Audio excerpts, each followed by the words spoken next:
Is Nikon quietly slipping while everyone else screams louder? Today we're unpacking the weird silence around the Z7 III rumors, why that silence matters more than a single spec sheet, and the one decision that could make this camera either a renaissance or a near miss for Nikon. Stick around. The parts about sensor choice and roadmap clarity might be where Nikon loses the room or wins it back.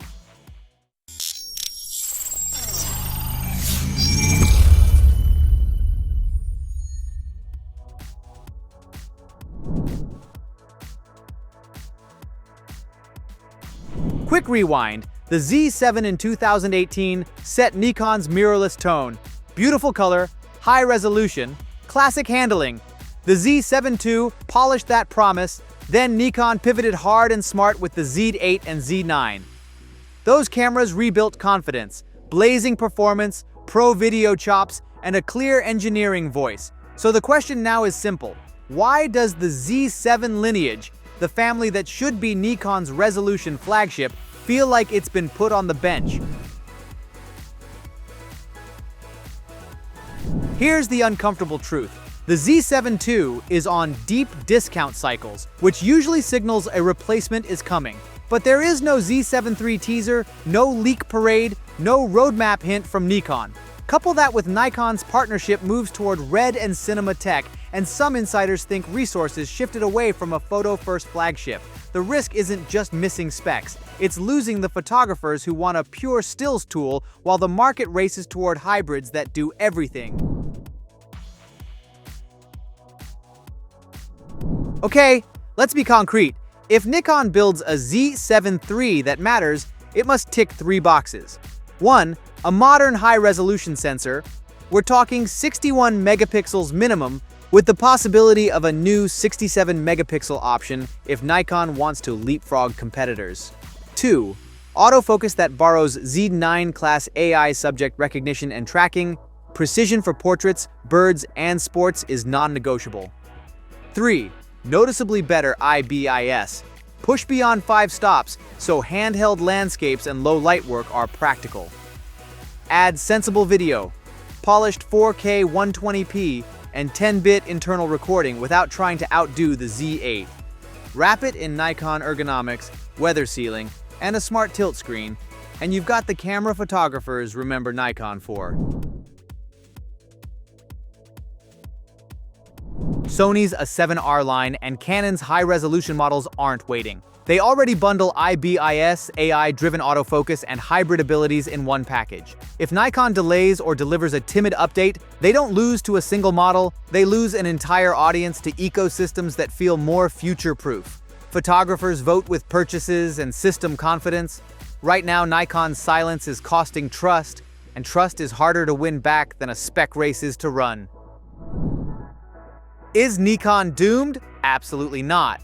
The Z8 and Z9 prove Nikon still builds brilliant cameras, but the Z7 III isn't just another product, it's a symbol.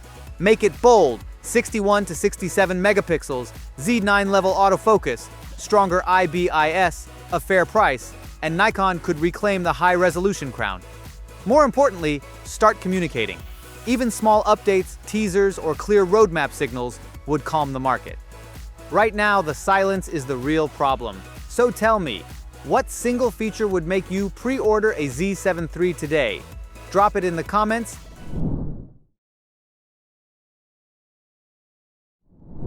What if Nikon's next mid-tier camera didn't just raise the bar, but completely redefined what we expect from a hybrid shooter? That's the big question swirling around the Nikon Z6 IV. Some people are calling it a baby Z9. Others fear it'll just be a confused middle child. Today, we're breaking down the juiciest rumors, the wild speculation, and what Nikon might actually deliver. Trust me, by the end, you're going to have a whole new perspective on whether this could be the most balanced camera Nikon has ever built.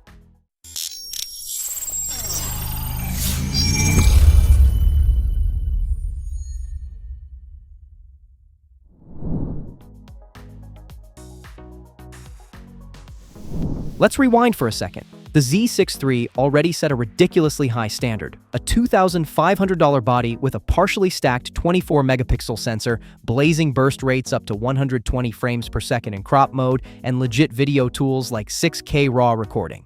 Nikon finally gave creators a hybrid machine that could compete with Sony's A7 IV and Canon's R6 II. Autofocus, fixed, video specs, on point. And for the first time, Nikon wasn't just catching up, they were punching above their weight, which of course makes the Z6 IV an even tougher act to follow. Now here's where things get spicy. The loudest rumor? A jump to a 61 megapixel sensor. That's more than double the Z6 III's count, putting it in direct competition with high-res beasts like Sony's A7 IV. Landscape and studio shooters would love it, but it also creeps dangerously close to Nikon's Z7 line. So does Nikon risk cannibalizing its own lineup? That's the tension. And then there's the extreme rumor. Brace yourself, a 300 megapixel sensor. Sounds fun for headlines, but let's be real. File sizes, processing power, and buffer limits make that almost science fiction at this price point. More believable? A clever high-resolution mode via pixel shift, letting you capture massive files when needed, while keeping everyday shooting manageable.